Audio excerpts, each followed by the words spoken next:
You live in a world where a man was crowned Woman of the Year, while at the same time some so-called Christian thinkers assumed liberty required the freedom of expression seen at Drag Queen Story Hour at your neighborhood library.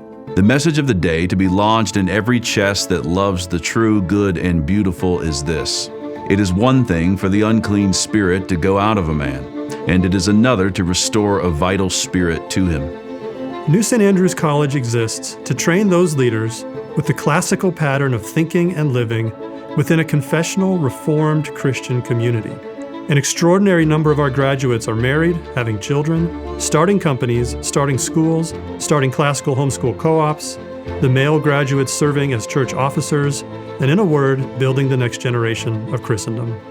The rebuild in front of us calls for leaders who have been steeped in a Christian culture that mines the liberal arts tradition for wisdom under the lordship of Christ.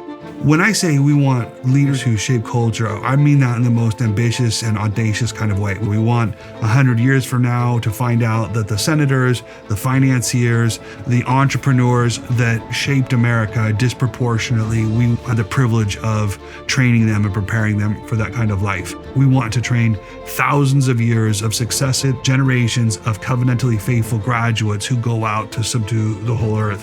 Now, NSA is a wonderful place, but we know that it's not for everyone. We want a particular type of students who are drawn to our mission, students who are seeking training to live as Christian leaders and shapers of culture. We want students interested in the cultivation of the whole person under the lordship of Christ unto the end of one day seeing all things submitted to Him for God's glory and our good.